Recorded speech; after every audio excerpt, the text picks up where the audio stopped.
The police in Oyo State have arrested 21 suspects who are the alleged masterminds of the attack last weekend on the state government secretariat in Agodi by a group of Yoruba Nation separatists. Commissioner of Police in Oyo State, Amzat Adebola, at a briefing in Ibadan, urged parents to prevail on their words against being used as agents of instability. Our correspondent, Olutayo Famous School, has more. These are the arrested 21 suspects, named as those behind Saturday's invasion by Yoruba Nation separatists of the Oyo State seat of power, housing the governor's office and the State House of Assembly. Armed and clothed in military camouflage, these agitators allegedly hoisted their flag, Yoruba Nation flag, in place of the Nigerian flag at the said location, an action that has sent shockwaves across the nation. On Saturday 13th April 2024 at about 0855 hours, information was received that some men dressed in military-like camouflage, armed with pump-action semi-automatic rifles riding on motorcycles, were sighted moving from Olomi area into the main city of Ibadan. At about 0915 hours, the hoodlums, later known as Yoruba Nation Agitation Group, were trailed to the state secretariat, spreading from the flyover in the front of the secretariat to within the premises of the governor's office, and hoisted their flag at the House of Assembly, proclaiming the creation of a democratic republic of the Yoruba. The police describes last Saturday's invasion as a security breach, while urging parents and guardians to warn their wards against being used by unpatriotic individuals to promote anarchy in the land. While declaring this act as criminal, unpatriotic, and a clear case of treasonable felony and terrorism, to be meted with adequate sanctions through purposeful prosecutions, the command reassures the good people of Oyo State that it remains solidly unwavering to the protection of their lives and property as constitutionally required by the laws of the land. A summary of recorded arms from the suspects include one English pump action, 2 locally made barrel guns, 2 security jackets, generating sets and gas cylinders, among other items. Some of the suspects spoke with Arise News on the allegations. Come again. Can you give us some money? Oh, that's the leader. Sir, the world leader. On that Saturday, what do you people went there for?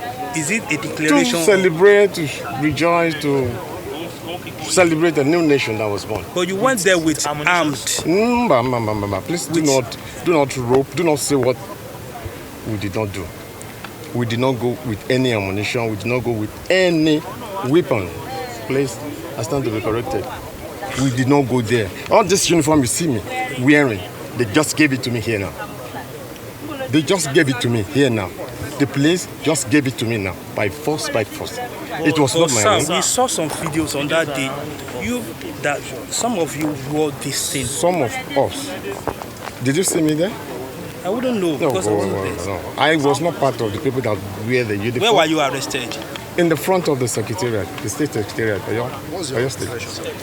Okay, sir, please, you said I'll just take it one after the other place. Made us to go there was what they tell us. I'm now being joined by Professor Nigeria-Akintoye, academic, historian, writer, leader of Ilana Omo-Oodua, leader of the Yoruba Self-Determination Movement, which pushes for an independent, self-governing nation for Nigerians of Yoruba extraction. Good to have you, sir, on This Day Live, the Sunday Talk Show. Thank you for joining us. Thank you very much. Thank you very much. Well, thank you for inviting me to come. Thank you very much, Prof. Well, very quickly. When the incident on April 13 occurred, a group of persons led by Mrs. Modupe Onitiri Abiola tried to take over the government secretariat in Ibadan, and they were overpowered eventually by state authorities. Mrs. Modupe Onitiri Abiola having made a statement declaring the Democratic Republic of Nigeria, of Yoruba land, of Oodua, as a sovereign nation. You reacted. You said, you were not aware of it and that these were careless people. Chief Sunday Igboho also reacted and said that these were just a bunch of insane people trying to do what they were not sent to do. However, Prof, I recall that you led the struggle for self-determination of the Yorubas. And now you condemn the splinter group called Ominira Yoruba. What is the difference between the bigger ideological movement that you lead and, the one led by Mrs. Modupe Onitiri Abiola? Could it just be that the difference is just method? Isn't the idea the same? Well, they are not the same. We started a movement for the liberation of the Yoruba nation from Nigeria under existing laws of the international community. People don't seem to recognize that. There is a law, the United Nations Declaration of the Rights of Indigenous Peoples, permits every nation that wants to separate from the country that they belong to now to do so. But you have to do it peacefully. That's a provision. You cannot say because you want self-determination for your nation out of a country, you want to destabilize the country, you want to break down the peace of the country, you want to attack the laws of the country. No, that's not allowed. The movement that I lead is an intellectually sophisticated movement, disciplined. And no member, not a single person in the entire movement, and we are in the millions all over the world, we are in the millions. Not a single one of us will do what Mrs. Abiola did, what Onitiri did. Not a single one of us. She and her people were entirely on their own. They are not part of us and we are not part of them in any way. Our struggle for self-determination has been pursued peacefully. We started in 2019 and this is 2024. That's roughly 5 years now, slightly under 5 years. And we have no record of violence. In the year 2021, in the middle of 2021, we launched a number of rallies, public rallies. The first one was in Ibadan, and it was very large. About 1.2 million people were present in that rally. And we thought, we had done well. But then we moved to Abeokuta, and people in Abeokuta were much larger in number than the ones in Ibadan. And we went to Osogbo, and from there went to Akure, and went to Ado-Ekiti. In Ado-Ekiti, the crowd was the largest ever. About 3.1 million people clogged the streets of Ado-Ekiti for the whole day. And in all of these mammoth rallies, nobody misbehaved. Nobody behaved in an unruly or unlawful way. The police didn't have to caution anybody. The police did not arrest anybody. Nobody was wounded in any way. It was a happy rally.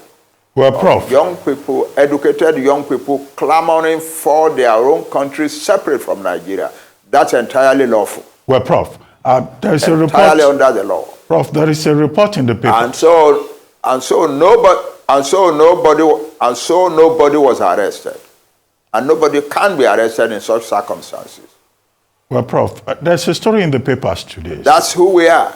Well, Prof, there's a story in the papers today saying that you, as a leader of the Yoruba self-determination movement, you have now written to President Bola Ahmed Tinubu to say that Yorubas would like to break away from Nigeria through negotiations. Do you think that President Tinubu will allow his government to sit at a table with some Yoruba people saying they want to break away from Nigeria when Section 2 of the Constitution says that Nigeria is indissoluble and indivisible. That's what that's what the Constitution of Nigeria says. But the law of Nigeria also, part of the law of Nigeria says that self-determination is a legitimate right. Well, because when the United Nations passed the declaration, Nigeria was a signatory to it. Nigeria brought the law, that declaration, to the National Assembly. The National Assembly approved it, and the President of Nigeria signed it. That made it part of the law of Nigeria. The same thing with the Africa Charter of human and people's rights. But Prof, sir. The President of Nigeria brought it to Nigeria, took it to the National Assembly. The National Assembly approved of it. Then the President signed it. That makes it a part of the law of Nigeria. And courts in Nigeria have made the statement that fighting for self-determination is not unlawful in Nigeria. So we are not doing anything unlawful. But sir, and we have no reason to want to stop it. But sir, correct me if I'm wrong. The same Nigerian Constitution says that even when we sign international covenants and conventions, it becomes law in Nigeria when it is domesticated. Now, you are an Awoist. You were part of the Awo movement and all of that. Awo, the late sage, wanted self-determination in the Constitution, 1916, 1963. He never succeeded. And the Nigerian Constitution does not allow anybody to say they want to break away from any part of Nigeria. So I don't know. I mean, you are the teacher of history. The law, the laws of Nigeria allows individual Nigerians or groups of Nigerians to advocate for self-determination for their people. That cannot be contradicted. The laws of Nigeria allows peoples in Nigeria to advocate for the self-determination of their people. Well, I'm just that's the law. Well, but and that's why when we went on rallies and so on, nobody could arrest any one of those boys and girls. Well, but because they were acting entirely lawfully. Okay, Prof. No, listen, there is in this kind of situation after the folly and the criminal folly by Onitiri and the others, there is a natural reaction. And people are now saying that Nigeria are now saying things that are really not true about Nigeria. The laws of Nigeria allow Nigerians to fight for the self-determination of their people peacefully. Well, I'll try and check. And Yoruba people who are fighting peacefully for the self-determination of the Yoruba nation from Nigeria are doing it absolutely lawfully. But do you have any expectation that President Tinubu will sit down and negotiate for the Yorubas to leave Nigeria when he is himself a Yoruba man? That is the business of the president. He will do what he thinks is good for the country. We will do what we think is good for our own nation from Nigeria. And nobody is disputing the fact that we Yoruba are being destroyed in Nigeria. Last night, only this last night, crowds of young people called me from somewhere in Oyo State that Fulani people had invaded their village and had scattered the whole place. We cannot continue to live like that. If anybody thinks that a people like the Yoruba people will continue to live like that, you are deceiving yourself. You may pander to the Constitution. You may pander to the authorities of the land. But you cannot twist the truth out of existence. That's the thing. You cannot say you do not know that the Yoruba people are under pressure in Nigeria. You cannot say that Yoruba people are not being killed and killed in Nigeria. You cannot say that that a a group of young men did an estimation of how many Yoruba people have been killed. They think it's up to about 29,000. You can put that with. So why are some people behaving as if you're pandering to the government and pandering to the government, to the authorities? Negates the rights of other people. It doesn't. Well, no matter how much you pander, you can tell me, oh, is President Tinubu going to sit with us and so on? It's his duty to sit with us. That's his duty. Well, the law says so. Well, we write a letter to the president. It is his duty to answer us. And to, he can say no, what you are asking for, I won't grant it. But he has no right to, he has no duty to tell us, I will not answer your letter. But sir, he has a duty to answer our letter. You raised these same issues under the Buhari administration. President Buhari did not just ignore. Yes. He went after Sunday Igboho and he showed that his government would not allow any kind of challenge from anybody, whether Yoruba or Igbo. Why would President Tinubu listen to you, even when you said you were not interested in the election? That. The president can say that as much as they like, but the president cannot unilaterally change the law of the land. That's the truth. The president, it is the duty of the president to say, oh, this country, I will preserve its unity. That's okay. That's nothing wrong with that. But that does not negate the lawful right of the people of Yoruba land or whatever part of Nigeria to seek for their self-determination. But Prof, there seems to be some confusion among the Yoruba elites. We don't quarrel with the president for saying nobody should want to break up Nigeria. So it's fine. That's what the president is supposed to be saying. But we who know what is happening to our people, who think that the answer is to get out of Nigeria, we have a right to put it to the president and to put it to the world. That's all. But there seems to be some confusion in Yoruba land. I see that maybe perhaps the generality of the people do not feel as passionate about self-determination.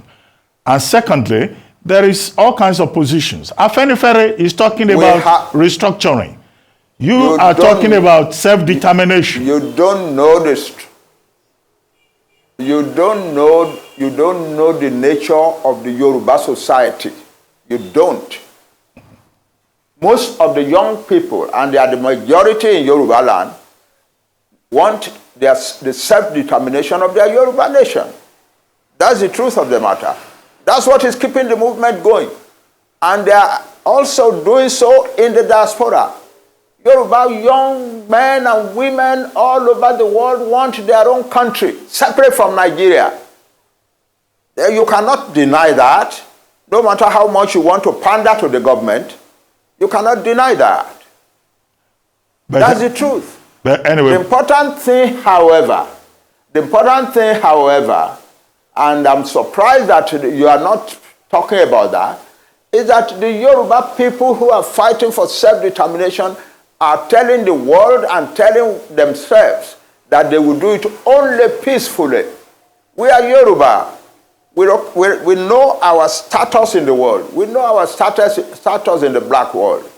We do not want to destroy the peace of Nigeria, and we do not want to bring difficulty into the lives of any other group in Nigeria. But we want to get out of Nigeria. That's it. Well, Prof, you were a strong member. And you're not talking about that. You are asking me questions. You are asking me questions as if what Onitiri did has the support of the majority of Yoruba people who want self-determination. It is not true. Well, Prof, she has a small minority of a section that is ready to do illegalities.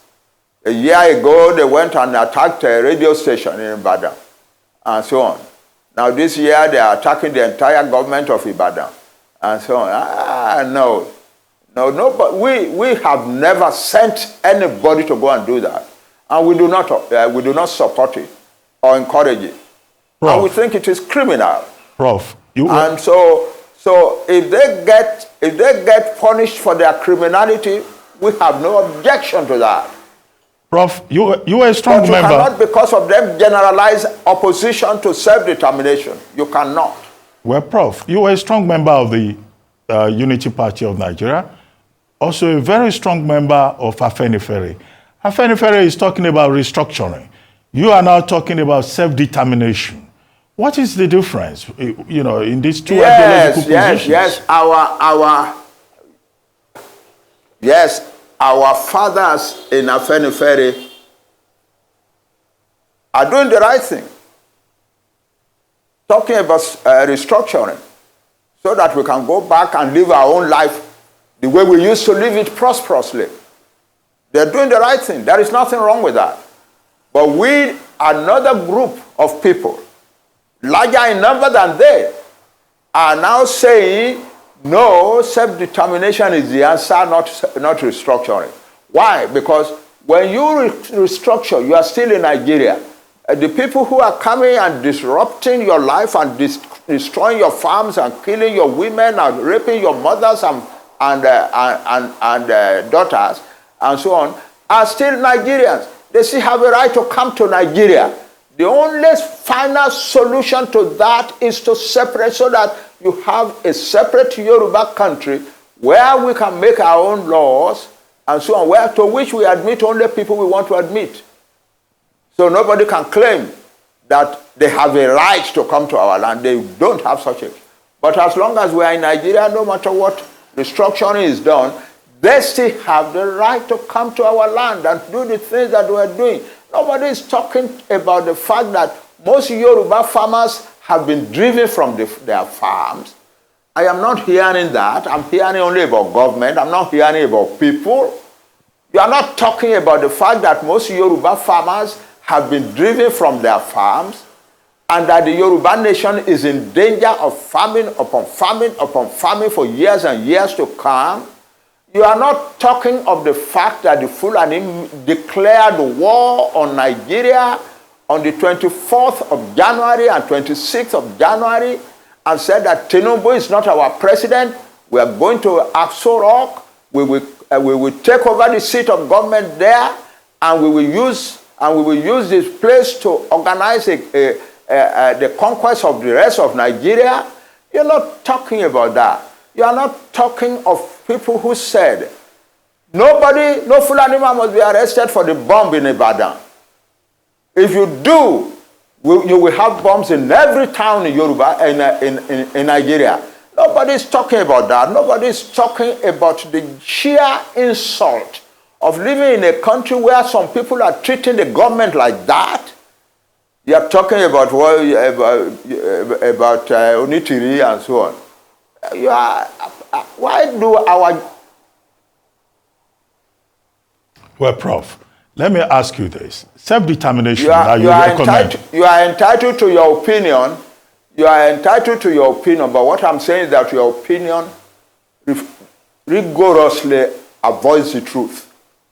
Rigorously. But Prof, avoids the truth. Nigeria, as Onigo Chiche told us in his research on ethnic nationalities in Nigeria, has over 300 ethnic nationalities. Will you recommend self-determination to all the other ethnic nationalities in Nigeria? For all these nationalities to break away? Those who want it, don't ask me a general question. I'm asking for self-determination for a nation, the Yoruba nation. There are about 60 million people in Nigeria. And their territory is large enough to be a large country. So that's what I'm talking about. Any other nationality in Nigeria that wants self-determination is free to ask for it. I cannot come and ask for self-determination for nations that are not mine. No. Well, Prof, as we have this, we're having this conversation. You are in Cotonou, Republic of Benin. not too long ago, after Chief Sunday Igboho returned to Nigeria, one of your spokespersons, Mr. Gani Alagbaka, I think, said that Professor Akintoye will also be coming home very soon. How soon, Prof? Yes, I'm coming home. It's my prerogative in life to decide how I move. Yeah. Certainly. That's my right. But are you very... Or would you want, because of your support for Nigeria, also limit my right to move as I like? But Prof, are you very optimistic that one day this vision of self-determination for the people of Yoruba land will come to pass? It will come to pass. Well, it will come to pass. Nobody can stop it. Well, on that note, I would like to thank you very much. And we are not hostile to any government. We were not hostile to Buhari. We were not hostile to Buhari. So why should we be hostile to our own man who is president? He's our boy. It's our son. It's our brother. So we cannot be hostile to him. We were not hostile to Buhari. We sent a message to Buhari. Buhari told his people that election was coming. He didn't have time to answer us. And so they didn't answer us. All right. But elections are not coming now. And we want the president of Nigeria to discuss with us. President Buhari stood up in the United Nations General Assembly in 2016 and 2017 and said, self-determination is the legitimate right, the inalienable right of every nation in the world. He said that. He even said at some point, it is immoral for anybody to forcefully deny self-determination to any people. So people ask him, what about the people, the indigenous people of Biafra who are asking for their nation? He said, if the people who are asking for Biafra would do it peacefully through a peaceful organization, then the Nigerian state will have no other option than to discuss with them, to negotiate with them. Wow. Oh, yeah. People don't know these things, or people refuse to know these things because they want to appear to be supporting the government. Well, this is not a question of supporting we are not. We in the Yoruba self-determination movement, we are not opposed to Nigeria. We are to Nigerian government. We don't oppose our people who are ruling us. No, but we think the time has come when a nation like the Yoruba must take its freedom and create its own kind of country where our people can live the way we used to live under Chief Obafemi Awolowo. That's what our people want. They don't, we don't hate anybody. We are not hostile. Even the Fulani who are coming and killing us, it's very difficult to get Yoruba people to hate them. You cannot preach hatred of another nation to Yoruba people. You cannot. It doesn't happen. It is not in their blood. So they don't hate the Fulani, they don't hate their Igbo, they don't hate outside, they don't hate anybody. They just want to get out and go and live their own life the way they know how to live it. That's all. Well, on that note, I would like to thank you very much, Professor Banji Akintoye, leader of the Yoruba Self-Determination Movement, leader of the Ilana Omo Oodua Worldwide. Thank you very much indeed.